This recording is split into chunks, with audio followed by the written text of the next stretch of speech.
He hated it. Said he wanted this external. 100 years ago, a new theory about human nature was put forward by Sigmund Freud.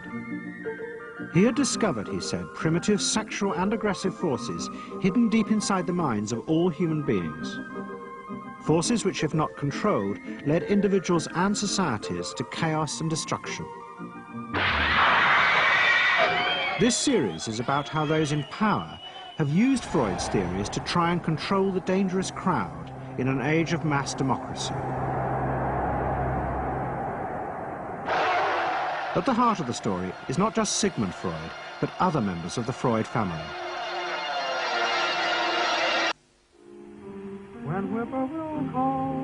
This episode is about Freud's American nephew, Edward Bernays. Bernays is almost completely unknown today, but his influence on the 20th century was nearly as great as his uncle's. Because Bernays was the first person to take Freud's ideas about human beings and use them to manipulate the masses.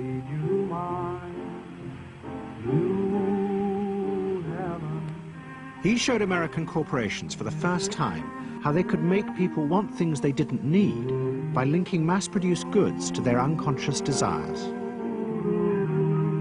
Out of this would come a new political idea of how to control the masses. By satisfying people's inner selfish desires, one made them happy and thus docile. It was the start of the all-consuming self, which has come to dominate our world today.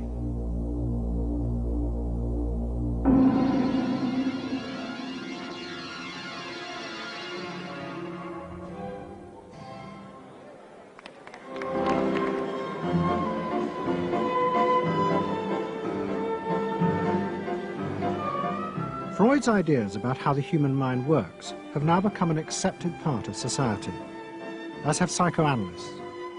Every year, the psychotherapist's ball is held in a grand palace in Vienna. This is the psychotherapy ball.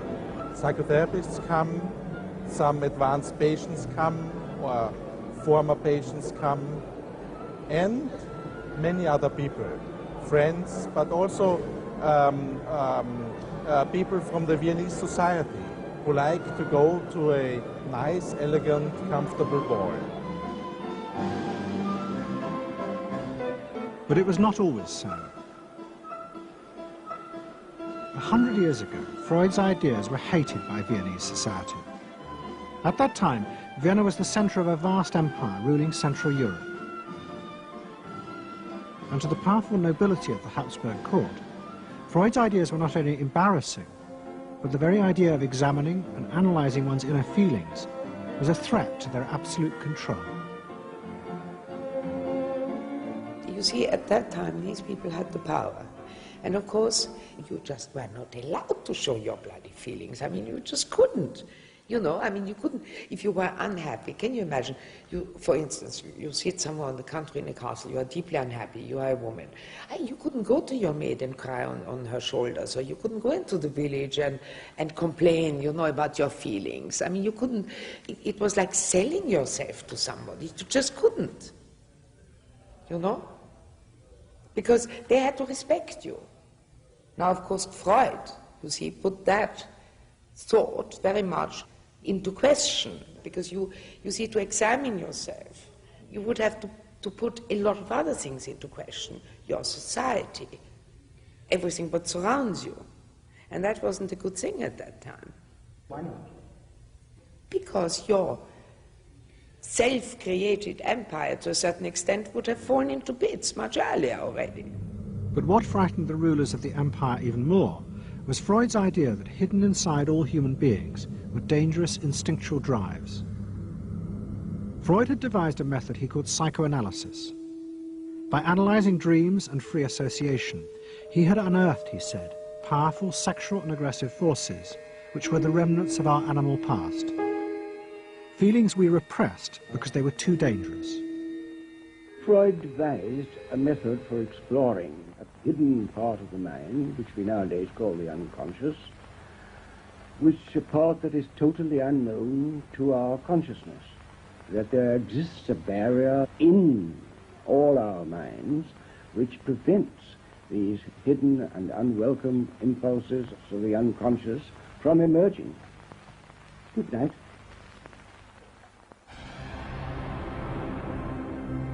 In 1914, the Austro-Hungarian Empire led Europe into war. As the horror mounted, Freud saw it as terrible evidence of the truth of his findings. The saddest thing, he wrote, is that this is exactly the way we should have expected people to behave from our knowledge of psychoanalysis. Governments had unleashed the primitive forces in human beings, and no one seemed to know how to stop them.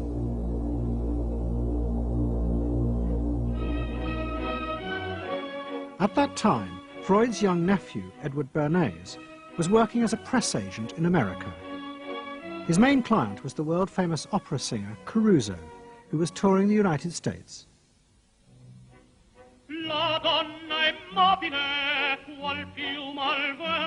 Bernays' parents had emigrated to America 20 years before, but he kept in touch with his uncle and joined him for holidays in the Alps. But Bernays was now about to return to Europe for a very different reason. On the night that Caruso opened in Toledo, Ohio, America announced it was entering the war against Germany and Austria. As a part of the war effort, the US government set up a Committee on Public Information, and Bernays was employed to promote America's war aims in the press. The President, Woodrow Wilson, had announced that the United States would fight not to restore the old empires, but to bring democracy to all of Europe.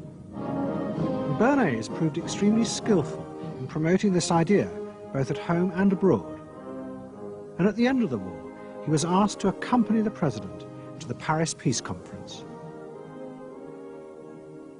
Then, to my surprise, they asked me to go over with Woodrow Wilson to the peace conference. And at the age of 26, I was in Paris for the entire time of the peace conference that was held in the suburb of Paris, and we worked to make the world safe for democracy. That was a big slogan. Wilson's reception in Paris astounded Bernays and the other American propagandists. Their propaganda had portrayed Wilson as a liberator of the people, a man who would create a new world in which the individual would be free. They had made him a hero of the masses. And as he watched the crowds surge around Wilson, Bernays began to wonder whether it would be possible to do the same type of mass persuasion, but in peacetime. When I came back to the United States, I decided that if you could use propaganda for war, you could certainly use it for peace. And propaganda got to be a bad word because of the Germans using it. So what I did was to try to find some other words. So we found the word Council on Public Relations. Bernays returned to New York and set up as a public relations counsel in a small office off Broadway. It was the first time the term had ever been used. Since the end of the 19th century, America had become a mass industrial society, with millions clustered together in the cities. Bernays was determined to find a way to manage and alter the way these new crowds thought and felt. To do this, he turned to the writings of his uncle Sigmund. While in Paris, Bernays had sent his uncle a gift of some Havana cigars. In return, Freud had sent him a copy of his general introduction to psychoanalysis. Bernays read it, and the picture of hidden irrational forces inside human beings fascinated him. He wondered whether he might make money by manipulating the unconscious. What Eddie got from Freud was indeed this idea that there is a lot more going on in human decision-making, not only among individuals, but even more importantly among groups, than this idea that information drives behavior. And so Eddie began to formulate this idea that you had to look at things that would play to people's irrational emotions And you see, that moved Eddie immediately into a different category from other people in his field and most government officials and managers of the day who thought if you just hit people with all this factual information, they would look at that and say, oh, of course. And Eddie knew that was not the way the world worked. Bernays set out to experiment with the minds of the popular classes. His most dramatic experiment was to persuade women to smoke. At that time, there was a taboo against women smoking, and one of his early clients, George Hill, the president of the American Tobacco Corporation, asked Bernays to find a way of breaking it. He said, we're losing half of our market because men have invoked a taboo against women smoking in public. Can you do anything about that? I said, let me think about it. And then I said, have I your permission to see a psychoanalyst to find out what cigarettes mean to women? He said, what'll it cost? So I called up Dr. Brill, A.A. Brill, who was a leading psychoanalyst in New York at that time. How come you didn't call your uncle? Why didn't you call your uncle? Because he was in Vienna. A.A. Brill was one of the first psychoanalysts in America, and for a large fee he told Bernays that cigarettes were a symbol of the penis and of male sexual power. He told Bernays that if he could find a way to connect cigarettes with the idea of challenging male power, then women would smoke, because then they would have their own penises. Every year, New York held an Easter Day parade to which thousands came, and Bernays decided to stage an event there. He persuaded a group of rich debutantes to hide cigarettes under their clothes. Then they should join the parade, and at a given signal from him, they were to light up the cigarettes dramatically. Bernays then informed the press that he had heard that a group of suffragettes were preparing to protest by lighting up what they called torches of freedom. He knew this would be an outcry, and he knew that all of the photographers would be there to capture this moment. And so he was ready with a phrase which was torches of freedom. And so here you have a symbol, women, young women, debutantes, smoking a cigarette in public with a phrase that means anybody who believes in this kind of equality pretty much has to support them in the ensuing debate about this, because torches of freedom. I mean, what's on all American coins? It's liberty. She's holding up the torch, you see? And so all of this is there together. There's emotion, there's memory, there's a rational phrase, even though it's using a lot of emotional elements. It's a phrase that works in a rational sense. All of this is together. And so the next day, this was not just in all of the New York papers, it was across the United States and around the world. And from that point forward, the sale of cigarettes to women began to rise. He had made them socially acceptable with a single symbolic act. What Bernays had created was the idea that if a woman smoked, it made her more powerful and independent, an idea that still persists today. Embrace me, my sweet embrace. It made him realize that it was possible to persuade people to behave irrationally if you link products to their emotional desires and feelings. The idea that smoking actually made women freer was completely irrational, but it made them feel more independent. It meant that irrelevant objects could become powerful emotional symbols of how you wanted to be seen by others. Eddie Bernays saw the way to sell product was not to sell it to your intellect, that you ought to buy an automobile, but that you will feel better about it if you have this automobile. I think he originated that idea, that they weren't just purchasing something, but they were engaging themselves emotionally or personally in the product or service. That it's not, you think you need a new piece of clothing, but you'll feel better with the piece of clothing. That was his contribution in a very real sense. We see it all over the place today, but I think he originated the idea of the emotional connect to a product or service. What Bernays was doing fascinated America's corporations. They had come out of the war rich and powerful, but they had a growing worry. The system of mass production had flourished during the war, and now millions of goods were pouring off production lines. What they were frightened of was the danger of overproduction, that there would come a point when people had enough goods and would simply stop buying. Up until that point, the majority of products were still sold to the masses on the basis of need.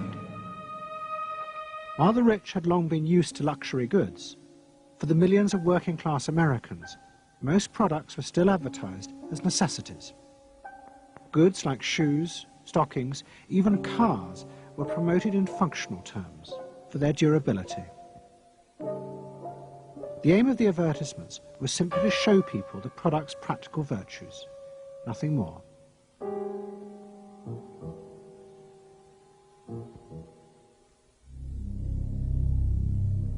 What the corporations realized they had to do was transform the way the majority of Americans thought about products.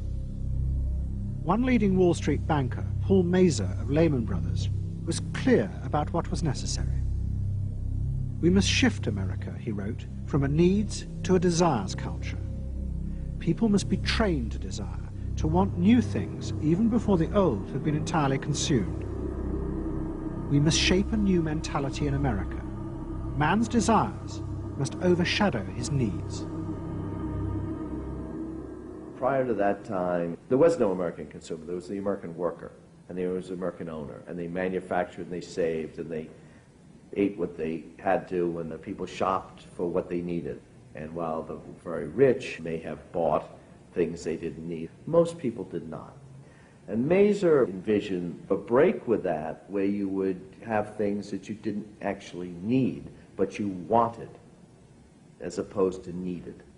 And the man who would be at the center of changing that mentality for the corporations was Edward Bernays. Bernays really is the guy within the United States, more than anybody else, who sort of brings to the table psychological theory as something that is an essential part of how, from the corporate side, of how we are going to appeal to the masses effectively. And the whole sort of merchandising establishment and sales establishment is ready for Sigmund Freud. I mean, they are ready for understanding what motivates the human mind. And so that there's this real openness to Bernays' techniques being used to sell products to the masses. Beginning in the early 20s, the New York banks funded the creation of chains of department stores across America. They were to be the outlets for the mass-produced goods, and Bernays' job was to produce the new type of customer. Bernays began to create many of the techniques of mass consumer persuasion that we now live with. He was employed by William Randolph Hearst to promote his new women's magazines, and Bernays glamorized them by placing articles and advertisements that linked products made by others of his clients to famous film stars like Clara Bow, who was also his client. Bernays also began the practice of product placement in the movies, and he dressed the stars at the film's premieres with clothes and jewellery from other firms he represented. He was, he claimed, the first person to tell car companies they could sell cars as symbols of male sexuality. He employed psychologists to issue reports that said products were good for you, and then pretended they were independent studies. He organised fashion shows in department stores and paid celebrities to repeat the new and essential message: you bought things not just for need, but to express your inner sense of yourself to others. There's a psychology of dress. Have you ever thought about it? How it can express your character? You all have interesting characters, but some of them are all hidden. I wonder why you all want to dress always the same, with the same hats and the same coats. I'm sure all of you are interesting and have wonderful things about you, but looking at you in the street, you all look so much the same. And that's why I'm talking to you about the psychology of dress. Try and express yourselves better in your dress. Bring out out certain things that you think are hidden. I wonder if you've thought of this angle of your personality. I'd like to ask you some questions. Why do you like short skirts? Oh, because there's more to see. More to see, eh? What good does that do you? That's my answer. It makes you more attractive. Does? In 1927, an American journalist wrote, "A change has come over our democracy. It is called consumptionism. The American citizen's first importance to his country is now no longer that of citizen, but that of consumer."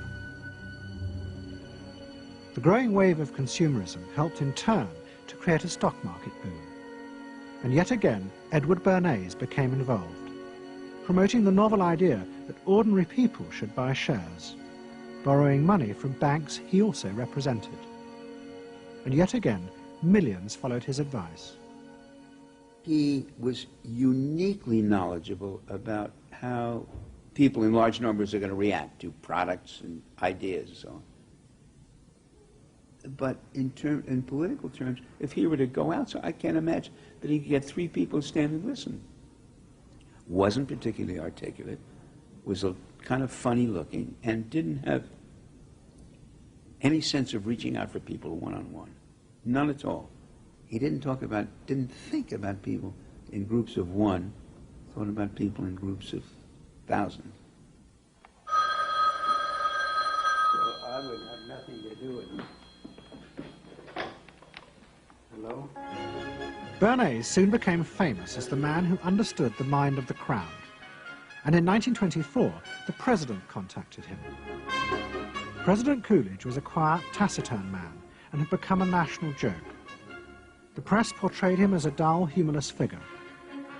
Bernays' solution was to do exactly the same as he had done with products. He persuaded 34 famous film stars to visit the White House.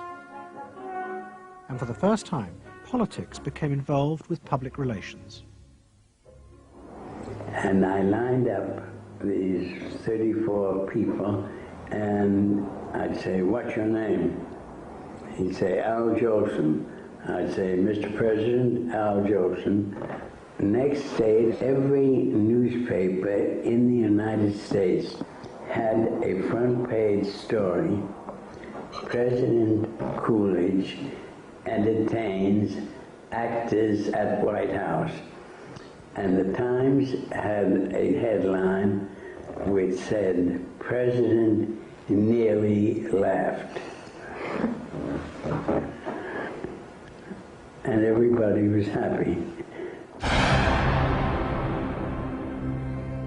But while Bernays became rich and powerful in America, in Vienna his uncle was facing disaster. Like much of Europe, Vienna was suffering an economic crisis and massive inflation, which wiped out all of Freud's savings. Facing bankruptcy, he wrote to his nephew for help. Bernays responded by arranging for Freud's works to be published for the first time in America, and began to send his uncle precious dollars, which Freud kept secretly in a foreign bank account. He was Freud's agent, if you will, to get his books published. Well, of course, once the books were being published, Eddie couldn't help himself but to promote these books, see that everybody read them, make them controversial, emphasize the fact that, do you know what Freud says about sex and what he says cigarettes are a symbol of and so on and so forth? How do you suppose all those stories got out? Certainly the academics weren't spreading these around the country. Eddie Bernays was. Then, when Freud became accepted, well then, of course, to go to a client and say, "Well, Uncle Siggy," see, then that had some cachet. But notice there, first Eddie created Uncle Siggy in the U.S., made him acceptable, secondly, and thirdly, then capitalized on Uncle Siggy. Typical Bernays performance. Bernays also suggested that Freud promote himself in the United States. He proposed his uncle write an article for Cosmopolitan, a magazine that Bernays represented, entitled "A Woman's Mental Place in the Home." Freud was furious. Such an idea, he said, was unthinkable. It was vulgar, and anyway, he hated America. Freud was now becoming increasingly pessimistic about human beings. In the mid-20s, he retreated in the summers to the Alps, sometimes staying in an old hotel, the Pension Moritz in Berchtesgaden. It is now a ruin. Freud began to write about group behavior, about how easily the unconscious aggressive forces in human beings could be triggered when they were in crowds. Freud believed he had underestimated the aggressive instincts in human beings. They were far more dangerous than he had originally thought. After World War I, Freud was basically a pessimist. He felt that man is an impossible creature, a very, very sadistic and bad species, and did not believe that man can be improved. Man is a ferocious animal, the most ferocious animal that exists. They enjoy torturing and killing, and he didn't like man. The publication of Freud's works in America had an extraordinary effect on journalists and intellectuals in the 1920s. What fascinated and frightened them was the picture Freud painted of submerged, dangerous forces lurking just under the surface of modern society. Forces that could erupt easily to produce the frenzied mob which had the power to destroy even governments. It was this they believed had happened in Russia. To many, this meant that one of the guiding principles of mass democracy was wrong, the belief that human beings could be trusted to make decisions on a rational basis. The leading political writer, Walter Lippmann, argued that if human beings were in reality driven by unconscious, irrational forces, then it was necessary to rethink democracy. What was needed was a new elite who could manage what he called the bewildered herd. This would be done through psychological techniques that would control the unconscious feelings of the masses. So here you have Walter Lippmann, probably the most influential political thinker in the United States, who is essentially saying that the basic mechanism of the mass mind is unreason, is irrationality, is animality. He believes that the mob in the street, which is how he sees ordinary people, are people who are driven not by their minds but by their spinal cords. The notion of kind of animal drives, unconscious instinctual drives lurking beneath the surface of civilization. And so they started looking towards psychological science as a way of understanding the mechanisms by which the popular mind works, specifically with the goal of figuring out how to understand how to apply those mechanisms to strategies for social control. Edward Bernays was fascinated by Lippmann's arguments and also saw a way to promote himself by using them. In the 1920s, he began to write a series of books which argued that he had developed the very techniques Lippmann was calling for. By stimulating people's inner desires and then sating them with consumer products, he was creating a new way to manage the irrational force of the masses. He called it the engineering of consent. Democracy, to my father, was a wonderful concept, but I don't think he felt that all those publics out there had reliable judgment, and that they very easily might vote for the wrong man or want the wrong thing, so that they had to be guided from above. It's enlightened despotism in a sense. You appeal to their desires and their unrecognized longings, that sort of thing. That you can tap into their deepest desires or their deepest fears and use that to your own purposes. And then, in 1928, a president came to power who agreed with Bernays. President Hoover was the first politician to articulate the idea that consumerism had become the central motor of American life. After his election, he told a group of advertisers and public relations men, "You have taken over the job of creating desire and have transformed people into constantly moving happiness machines. machines which have become the key to economic progress. What was beginning to emerge in the 1920s was a new idea of how to run mass democracy. At its heart was the consuming self, which not only made the economy work, but was happy and docile, and so created a stable society. Both Bernays and Lippmann's concept of managing the masses takes the idea of democracy and it turns it into a palliative. It turns it into giving people some kind of feel-good medication that will respond to an immediate pain or an immediate yearning, but will not alter the objective circumstances one iota. I mean, democracy really, the idea of democracy at its heart was about changing the relations of power that had governed the world for so long. And Bernays' concept of democracy was one of maintaining the relations of power, even if it meant that one needed to sort of stimulate the psychological lives of the public. And in fact, in his mind, that was what was necessary. That if you can keep stimulating the irrational self, then leadership can basically go on doing what it wants to do. Bernays now became one of the central figures in a business elite that dominated American society and politics in the 1920s. He also became extremely rich and lived in a suite of rooms in one of New York's most expensive hotels, where he gave frequent parties. Oh my goodness, he had a home in the corner suite of the Sherry Netherland Hotel. And here's this wonderful suite with all these windows looking out on Central Park and across at the plaza and on the square.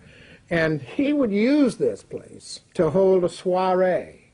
The mayor would come, all the media leaders would come, the political leaders, the business leaders, the people in the arts. I mean, it was a who's who. People wanted to know Eddie Bernays because, you know, he himself became a sort of a famous man, a sort of a magician who could make these things happen. He knows everybody. He knows the mayor and he knows the senator, and he calls politicians on the telephone, as if he did get literally a high or a bang out of doing what he did. And that's fine, but it can be a little hard on the people around you, especially when you make other people feel stupid. People who worked for him were stupid, and children were stupid, and if people did things in a way that he wouldn't have done them, they were stupid. It was a word that he used over and over and over, dope and stupid. And the masses? They were stupid.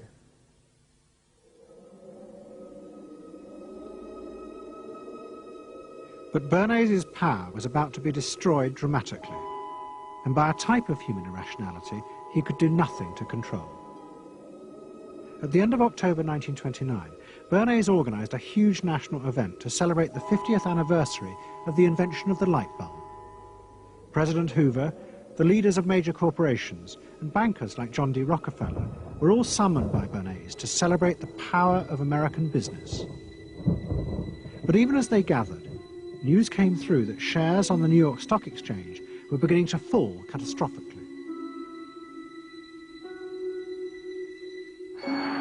Throughout the 1920s, speculators had borrowed billions of dollars. The banks had promoted the idea that this was a new era where market crashes were a thing of the past. But they were wrong. What was about to happen was the biggest stock market crash in history. Investors had panicked and begun to sell in a blind, relentless fury that no reassurance by bankers or politicians could halt.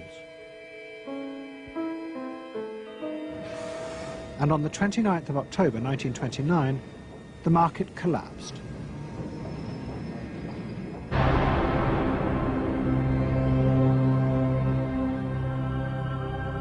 The effect of the crash on the American economy was disastrous.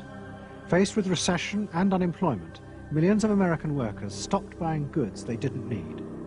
The consumer boom that Bernays had done so much to engineer disappeared, and he and the profession of public relations fell from favour. Bernays' brief moment of power seemed to be over.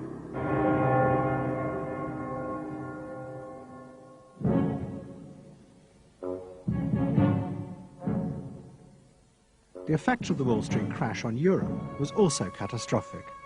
It intensified the growing economic and political crisis in the new democracies.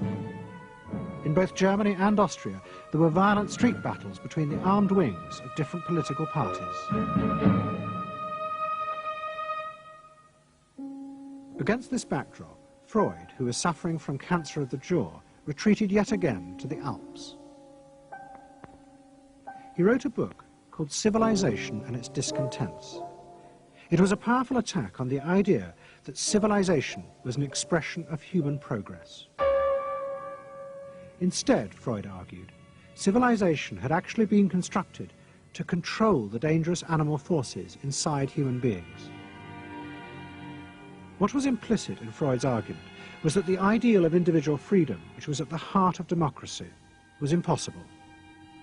Human beings could never be allowed to truly express themselves because it was too dangerous.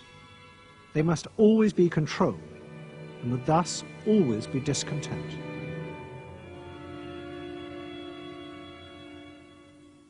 Man doesn't want to be civilized, and he is, civilization brings discontent, but it's necessary to survival. Otherwise he couldn't survive. So he must be discontent, because this would be the only way to keep him within limits. But what did Freud think about the idea of the equality of man? He didn't believe in it. We had 32 parties, and Hitler said, before those parties don't vanish, there is no Germany. That's true. You can't have 32 parties. And so they felt this one person will put an end to this comedy. Freud was not alone in his pessimism. Politicians like Adolf Hitler emerged from a growing despair in the 1920s about democracy. The Nazis were convinced that democracy was dangerous because it unleashed a selfish individualism, but didn't have the means to control it. Hitler's party, the National Socialists, stood in elections, promising in their propaganda that they would abandon democracy because of the chaos and unemployment it led to. Die Parteien versprachen den Himmel auf Erden.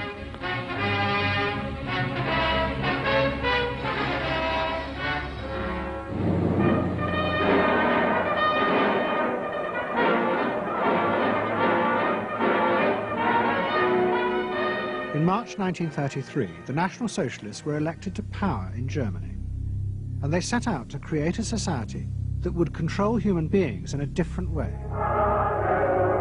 One of their first acts was to take control of business. The planning of production would in future be done by the state. The free market was too unstable, as the crash in America had proved. Workers' leisure time was also planned by the state through a new organization called Strength Through Joy. One of its mottos was service, not self.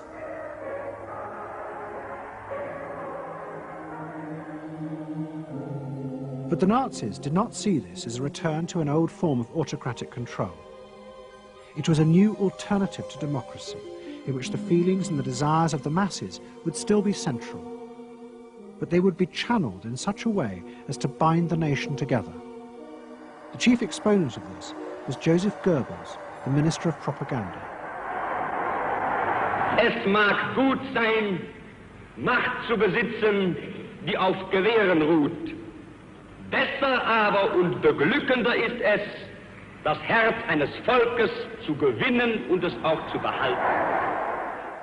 Goebbels organized huge rallies whose function, he said, was to forge the mind of the nation into a unity of thinking, feeling and desire. One of his inspirations, he told an American journalist, was the writings of Freud's nephew, Edward Bernays. In his work on Crown Psychology, Freud had described how the frightening irrationality inside human beings could emerge in such groups. The deep, what he called libidinal forces of desire, are given up to the leader, while the aggressive instincts are unleashed on those outside the group.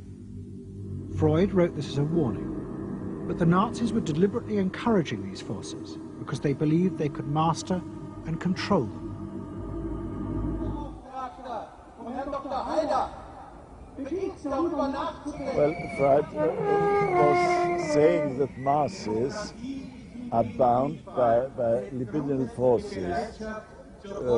They love each other and delegate their ideas and their feelings to the chap on top. What are libidinal forces? What are libidinal forces? Well, forces of love.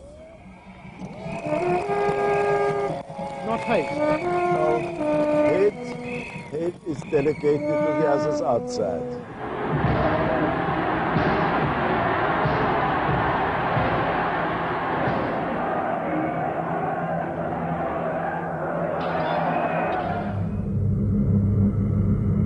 It's the mob.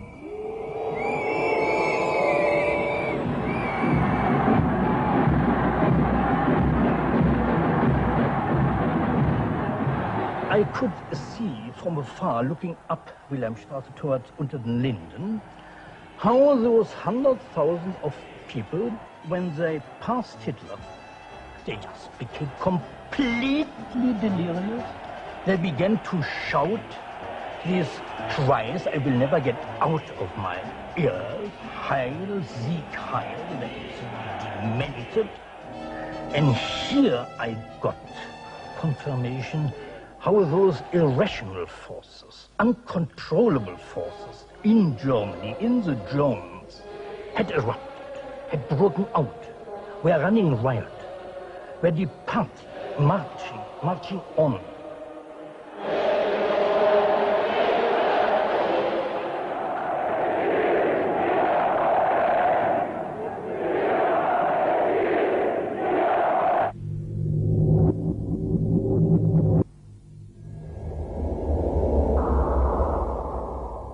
And in America too, democracy was under threat from the force of the angry mob. The effect of the stock market crash had been disastrous. There was growing violence as an angry population took out their frustration on the corporations who were seen to have caused this disaster. Then, in 1932, a new president was elected who was also going to use the power of the state to control the free market. But his aim was not to destroy democracy, but to strengthen it. And to do this, he was going to develop a new way of dealing with the masses.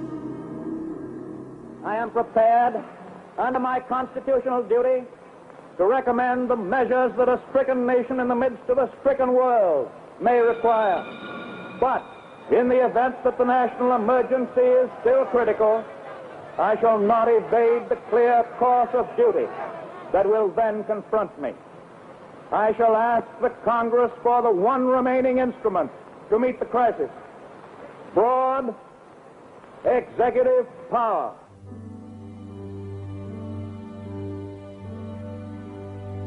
It was the start of what would become known as the New Deal. Roosevelt assembled a group of young technocrats and planners in Washington. He told them that their job was to plan and run giant new industrial projects for the good of the nation. Roosevelt was convinced that the stock market crash had shown that laissez-faire capitalism could no longer run modern industrial economies.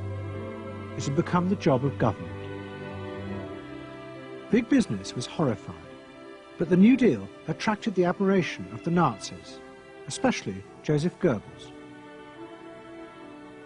Wir betrachten die wirtschaftliche Entwicklung in Amerika mit dem allergrößten positiven Interesse.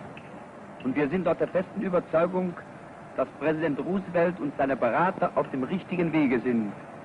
Es handelt sich in der Tat um das größte wirtschaftliche und soziale Problem aller Zeiten. Die vielen Millionen Arbeitslosen, die ihre Plätze an den Maschinen und in den Kontoren verloren haben, wieder an ihre alten Arbeitsstellen zurückzuführen. Das kann nicht allein der privaten Initiative überlassen werden. Ausschlaggebend ist, dass die öffentliche Hand mit positiven Maßnahmen eingreift. But although Roosevelt, like the Nazis, was trying to organize society in a different way, unlike the Nazis, he believed that human beings were rational and could be trusted to take an active part in government. Roosevelt believed it was possible to explain his policies to ordinary Americans and take into account their opinions. To do this, he was helped by the new ideas of an American social scientist called George Gallup. favorite reading of New Deal Washington, the survey of U.S. public opinion. From offices at Princeton, New Jersey, a famed statistician, Dr. George Gallup, tells Washington from week to week what the nation is thinking. And in New York, Fortune magazine's analyst, Elmo Roper, compiles for publication a continuous record of the nation's approval or disapproval of how the country is being run. Gallup and Roper rejected Bernays' view that human beings were at the mercy of unconscious forces and so needed to be controlled. Their system of opinion polling was based on the idea that people could be trusted to know what they wanted. They argued that one could measure and predict the opinions and behavior of the public if one asked strictly factual questions and avoided manipulating their emotions. Well, how about this one? Do you think Franklin D. Roosevelt's New Deal has been bad for the nation in general? No, that question's loaded. It automatically suggests an answer. Well, how about this? Is your present feeling toward President Roosevelt one of general approval or general disapproval? That's better. Prior to scientific polling, the view of many people was that you couldn't trust public opinion. It was irrational, that it was ill-informed, chaotic, unruly, and so forth. And so that opinion should be dismissed. But with scientific polling, I think it established very clearly that people are rational, that they do make good decisions, and this offers democracy a chance to be truly informed by the public, giving everybody a voice in the way the country is run. I know my father wouldn't necessarily say the voice of the public is the voice of God, but he did feel very much that the voice of the people is a rational voice and should be heard. What Roosevelt was doing was forging a new connection between the masses and politicians. No longer were they irrational consumers who were managed by sating their desires. Instead, they were sensible citizens who could take part in the governing of the country. In 1936, Roosevelt stood for re-election. He promised further control over big business. To the corporations, it was the beginning of a dictatorship.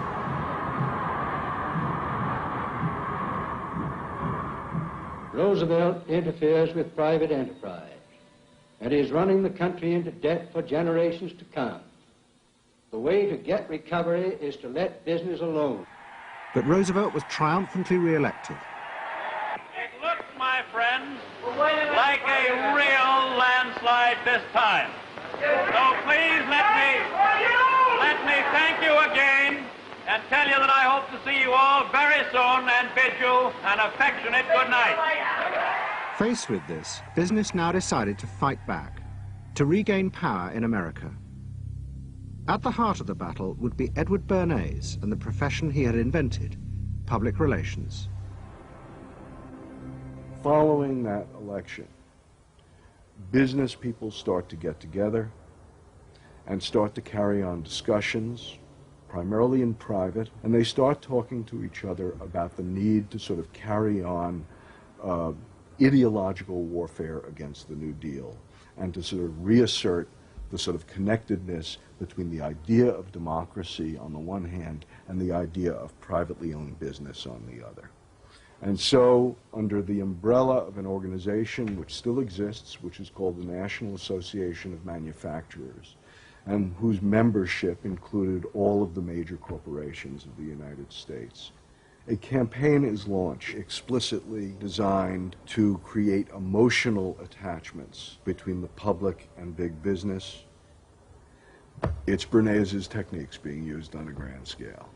I mean, totally.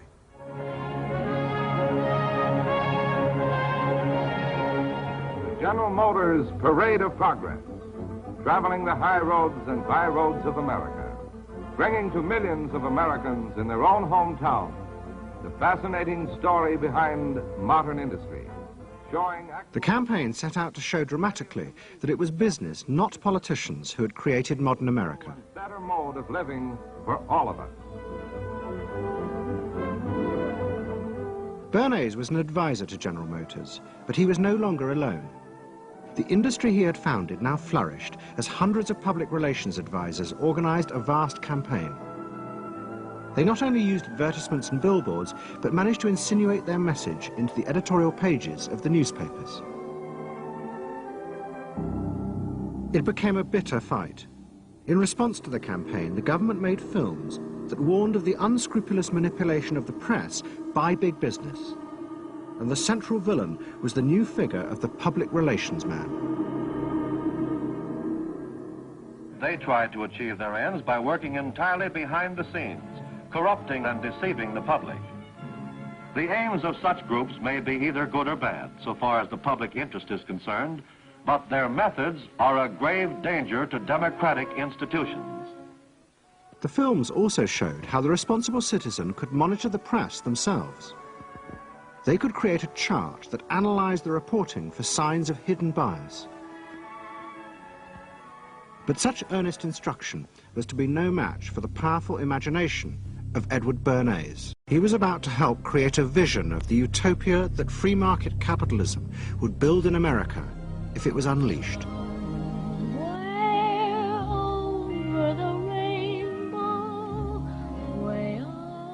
In 1939, New York hosted the World's Fair.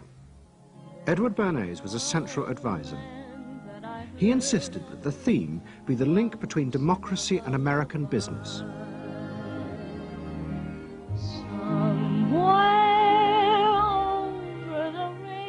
At the heart of the fair was a giant white dome that Bernays named Democracity. And the central exhibit was a vast working model of America's future, constructed by the General Motors Corporation. To my father, the World's Fair was an opportunity to keep the status quo, that is, capitalism, in a democracy. Democracy and capitalism, that marriage, right, linking, just like that. He did that by manipulating people and getting them to think that you couldn't have real democracy in anything but a capitalist society, which was capable of doing anything, of creating these wonderful highways, of making, moving pictures inside everybody's house, of telephones that didn't need cords, of sleek roadsters. I mean, it was consumerist, but at the same time, you inferred that in a funny way, democracy and capitalism went together. The World's Fair was an extraordinary success and captured America's imagination. The vision it portrayed was of a new form of democracy, in which business responded to people's innermost desires in a way politicians could never do. But it was a form of democracy that depended on treating people not as active citizens, as Roosevelt did, but as passive consumers. Because this, Bernays believed, was the key to control in a mass democracy. It's not that the people are in charge, but that the people's desires are in charge. The people are not in charge. The people exercise no decision-making power within this environment. So democracy is reduced from something which assumes an active citizenry to the idea of the public as passive consumers. Driven primarily by instinctual or unconscious desires, and that if you can in fact trigger those needs and desires, you can get what you want from them. But this struggle between the two views of human beings as to whether they were rational or irrational was about to be dramatically affected by events in Europe.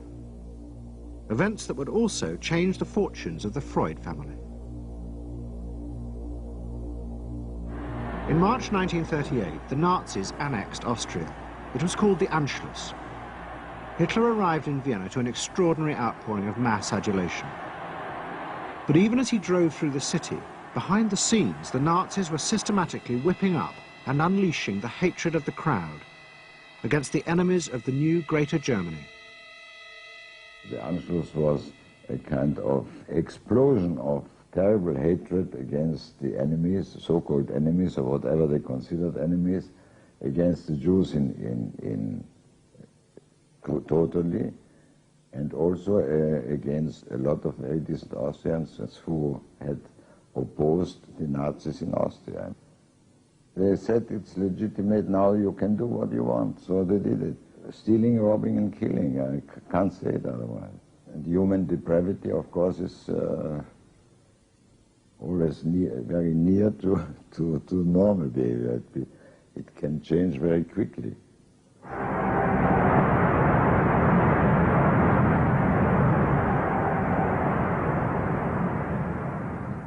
As the violence and assassinations raged in Vienna, Freud decided he had to leave. His aim was to go to Britain, but he knew that Britain, like many countries, was refusing entry to most Jewish refugees. But help came from the leading psychoanalyst in Britain, Ernest Jones. He was in the same ice skating club as the Home Secretary, Sir Samuel Hoare, and Jones persuaded Hoare to issue Freud a British work permit. And in May 1938, Freud, his daughter Anna, and other members of his family set off for London.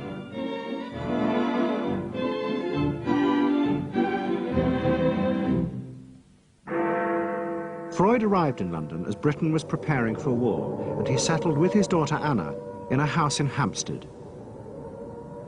But Freud's cancer was now far advanced, and in September 1939, just 3 weeks after the outbreak of war, he died.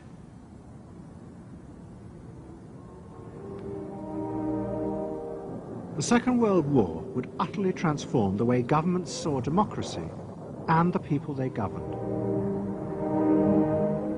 Next week's program will show how the American government, as a result of the war, became convinced there were savage, dangerous forces hidden inside all human beings, forces that needed to be controlled. The terrible evidence from the death camps seemed to show what happened when these forces were unleashed. And politicians and planners in post-war America would come to believe that hidden under the surface of their own population were the same dangerous forces. And they would turn to the Freud family to help control this enemy within.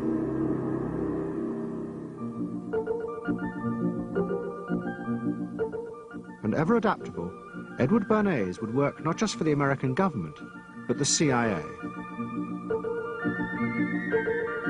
And Sigmund Freud's daughter, Anna, would also become powerful in the United States, because she believed that people could be taught to control the irrational forces within them.